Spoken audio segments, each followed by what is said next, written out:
What is one of the biggest misconceptions about, sleep and weight? What is one thing that people assume that is usually incorrect? One of the things that people tell me all the time that I have to try to correct them on or educate them about is they say, well, if I'm up more and I'm moving around, my metabolism must be functioning better and I must be losing weight, as opposed to sleeping where I know my metabolism slows down.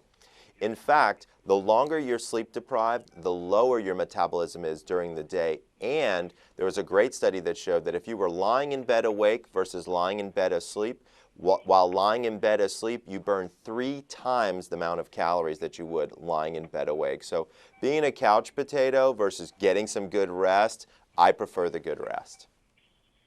Now that's a very interesting tip, because I know some people think as long as I'm sitting still, I'm Right. getting the rest, but that's not true. Okay.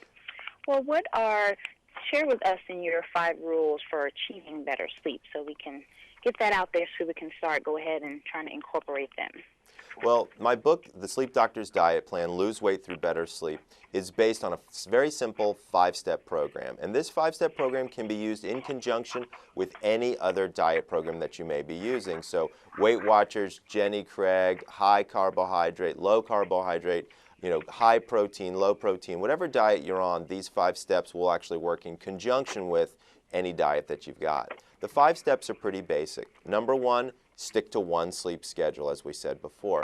Number 2, eliminate caffeine by about 2 o'clock in the afternoon. Most people don't know this, but caffeine has a half-life of between 8 and 10 hours. So in fact, that cup of coffee you had at dinner could be affecting not only your ability to fall asleep at night, but also your ability to get good quality sleep. Step number 3 is avoid alcohol 3 hours before bed. It's okay to have a glass of wine with dinner, maybe even 2, but make sure that you're not having them too close to bedtime. Even though alcohol may make you tired, it in fact keeps you out of the deeper stages of sleep. Step number 4 is stop exercise approximately 4 hours before bed.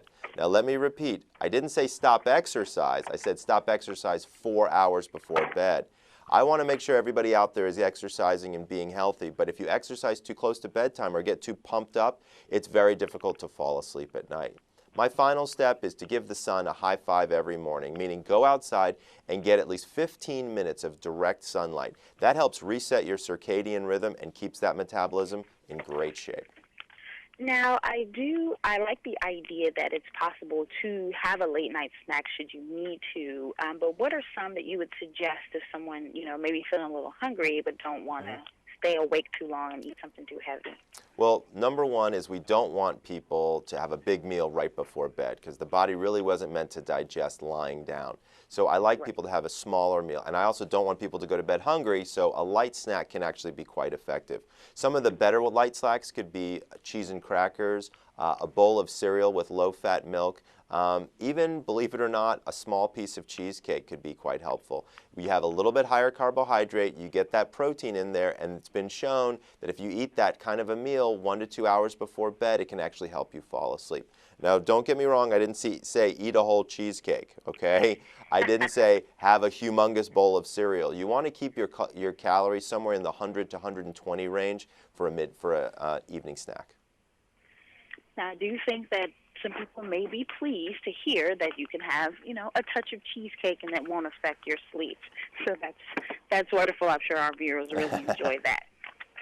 Well, I want to thank you again for taking the time to kind of chat with us and give us some sleep suggestions. Hey, thanks very much. If people want to learn more, they can come to my website, which is www.thesleepdoctor.com, and the book is available on Amazon, Borders, and BarnesandNoble.com.